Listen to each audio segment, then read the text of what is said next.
बच्चों, तो अभी जो हम लोग रूल 5 को डिस्कस कर रहे थे तो उस पर देखा था मस्ट का use.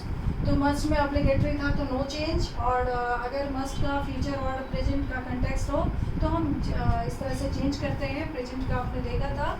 I have written one sentence with future meaning like this. See, note down the example here. Leena said to Geeta, you must go to America next year. तो इसको हम कैसे चेंज करेंगे? यहाँ भी मस्ट का यूज हुआ है रिपोर्टेड स्पीच में। Leena told Geeta that she would have to go to America the following year. देखा बच्चों आपने कैसे चेंज होता है? फिर से मैं रिपीट करती हूँ इसको। वही मस्ट वाला रूल है ये। Leena said to Geeta, you must go to America next year. तो इसको कैसे चेंज करेंगे? Leena told Geeta that she would have to go to America the following year. तो आप लोग मस्ट का यूज समझ गए होंगे। अब हम लोग नेक्स्ट रूल की तरफ चलते हैं। वो है रूल 6। रूल 6 है कि यदि रिपोर्टिंग वर्ब का प्रयोग शुरू में, अंत में या बीच में कहीं भी हुआ हो तो इनडायरेक्ट स्पीच में हम इसको शुरू में ही लिखते हैं। कहीं भी लिखा जा सकता है, ये मैंने शुरू में ही कह दिया, बताया था आपको। अब यहाँ हमने कुछ सेंटेंसेस लिखा है। बच्चे घबरा जाते हैं कि अरे सिंपल रूल तो ये सीखा हमने। What I will do now, see. तो रिपोर्टिंग वर्ब जो है वो कहीं भी हो सकता है डायरेक्ट नरेशन में, लेकिन इनडायरेक्ट में हम उसको शुरू में ही लिखते हैं। This example is for you. She example 1 direct में अगर है कि she has gone to the market, he said. अब यह रिपोर्टिंग वर्ब लास्ट में लिखा हुआ है। इनडायरेक्ट में हम इसको कैसे लिखेंगे? He said that she had gone to the market. Clear बच्चों? Next example, you are an intelligent student, the teacher said to me. अब ये रिपोर्टिंग वर्ब बीच में आया हुआ है। Because you have solved the problem quickly. इसको देखो, इस एग्जाम्पल को देखो आप। इन्वर्टेड कॉमा शुरू, यानी रिपोर्टेड स्पीच जो है वो पहले दिया हुआ है। You are an intelligent student, the teacher said to me, reporting verb बीच में है, और फिर ये reported speech because you have solved the problem quickly. इसको इनडायरेक्ट में कैसे चेंज करेंगे? शुरू में आ जाएगा रिपोर्टिंग वर्ब जो है वो। The teacher told me that I was an intelligent student because I had solved the sum quickly. Clear बच्चों? थर्ड एग्जाम्पल हमने लिखा है इसी का, इसी रूल के लिए। वो है I shall learn narration tomorrow, said Sita. अब यहाँ रिपोर्टिंग वर्ब लास्ट में दिया हुआ है, तो हमें क्या करना है? शुरू में लिखना है इसको। Sita said that she would learn narration the next day. tomorrow किस में चेंज हुआ है? the next day। क्लियर बच्चों? मेरे ख्याल से ये सारे चीज़ आपको क्लियर हो गया होगा। एक एक रूल।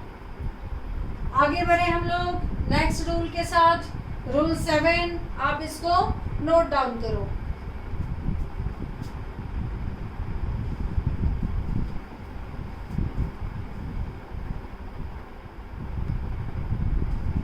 नाउ नेक्स्ट रूल 7, यदि रिपोर्टेड स्पीच में एक से अधिक असर्टिव सेंटेंस का प्रयोग हुआ हो तो इनडायरेक्ट स्पीच में एंड और फर्दर एडेड से जोड़कर लिखा जाता है।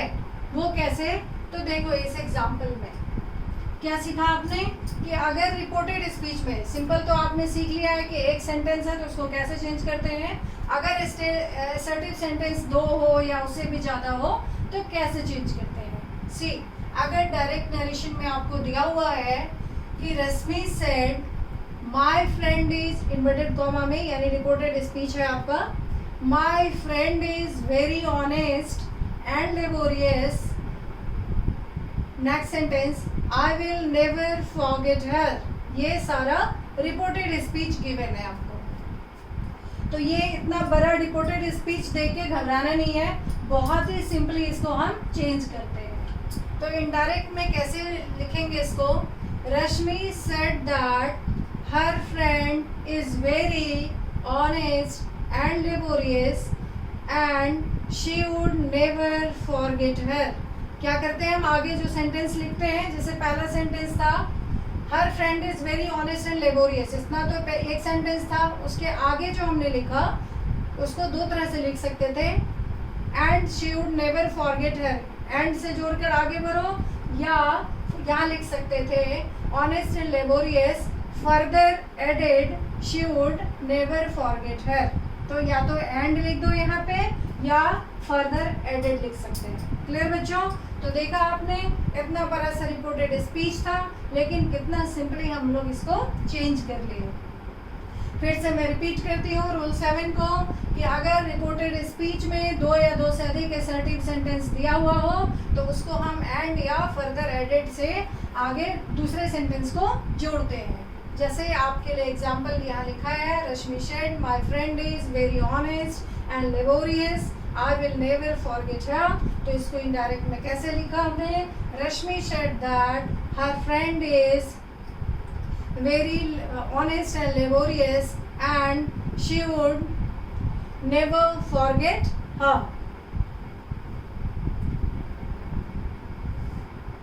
क्लियर बच्चों? नेक्स्ट रूल 8 को डिस्कस करते हैं अब हम लोग कि यदि रिपोर्टेड स्पीच में वेलकम या फेयरवेल का वर्ड आया हुआ हो, जैसे रिपोर्टिंग वर्ब के सब्जेक्ट के बाद जैसे वेलकम मीन्स कि good morning, good afternoon, good night, ये सब वर्ड आया हुआ हो विश करने का, तो हम लोग कैसे चेंज करते हैं? रिपोर्टिंग वर्ब के सब्जेक्ट के बाद according to beat beats beat bed यानी टेंस के अकॉर्डिंग हम चेंज करेंगे। कब? तो रिपोर्टिंग वर्ब के सब्जेक्ट के बाद। क्लियर? उसके बाद विश, विशेष, विस्ट वो लिखो या इसमें से कुछ लिखो, तीनों वो तीनों हो या ये तीनों में से कोई एक लिखो अकॉर्डिंग टू टेंस। उसके बाद रिपोर्टिंग वर्ब का ऑब्जेक्ट आएगा। नेक्स्ट फिर हम जो विश होगा हमारा वो लिखेंगे, गुड मॉर्निंग है, गुड आफ्टरनून है, गुड नाइट है, व्हाटएवर। जनरल रूल वही फॉलो होगा और एंड सेड लगाते हैं। अब आपको इस एग्जाम्पल से ये रूल क्लियर हो जाएगा कि अगर रिपोर्टेड स्पीच में वेलकम या फेयरवेल का सेंस वाला सेंटेंस हो, असर्टिव सेंटेंस लाइक विश हो, good morning, good afternoon, good night, या बिड फेयरवेल, बाय बाय भी कहते हैं उसको, तो इस तरह का हो तो हम कैसे चेंज करते हैं? रूल यहाँ पे लिखा हुआ है।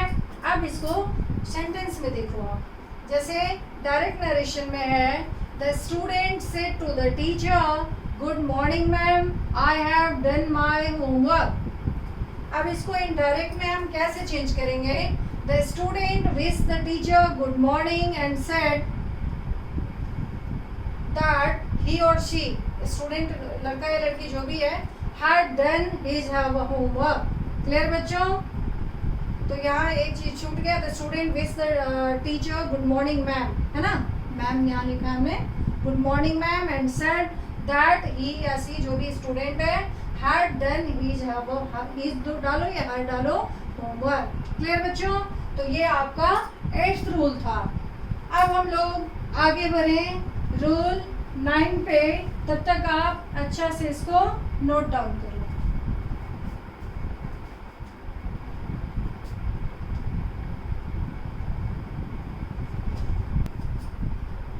Let's discuss rule 9 now.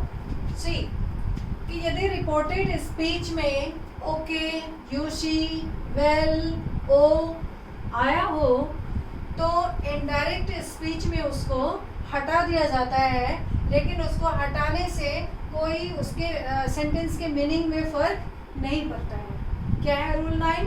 कि यदि रिपोर्टेड स्पीच में ओके, यू, शी, वेल, ओ का प्रयोग किया गया हो तो इनडायरेक्ट स्पीच में उसको हटा दिया जाता है, लेकिन उसके अर्थ में कोई परिवर्तन नहीं होता, सेंटेंस के अर्थ में कोई परिवर्तन उसको हटाने से नहीं होता है। इनडायरेक्ट में इस सारे वर्ड्स को हटा दिया जाता है। क्लियर बच्चों? सी अभी हमने एक एग्जाम्पल लिखा है आपके लिए। The teacher said well John you have solved this sum. अब इनडायरेक्ट में इसको क्या लिखेंगे? The teacher told John, well को हटा दिया। The teacher said well John you have solved this sum, तो इसको इनडायरेक्ट में क्या लिखेंगे? The teacher told John that he had solved that sum. Clear?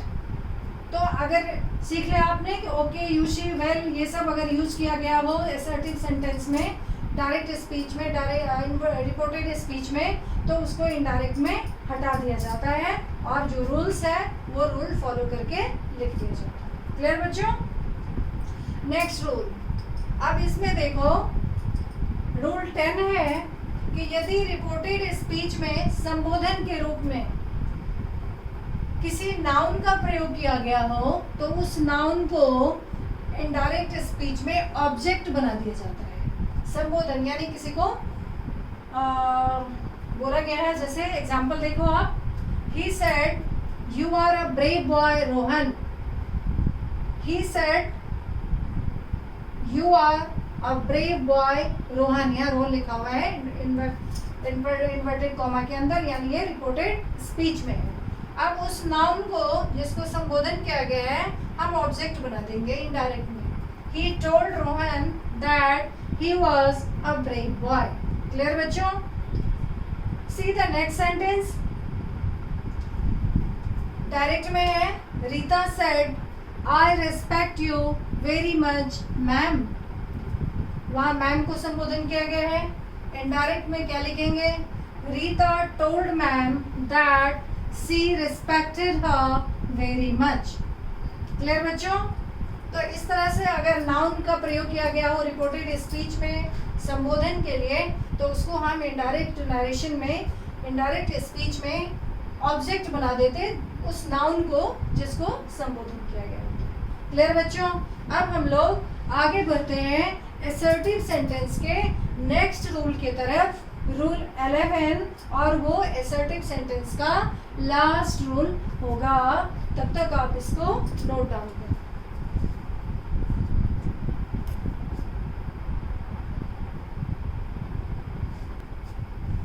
बच्चों अब हम लोग असर्टिव सेंटेंस के 11th रूल को देखेंगे और ये लास्ट रूल है. फिर नेक्स्ट वीडियो में हम लोग इंट्रोगेटिव सेंटेंसेस को देखेंगे, हाउ टू चेंज. अब ये 11th रूल जो असर्टिव सेंटेंस का है वो देखो, इंटरेस्टिंग है ये.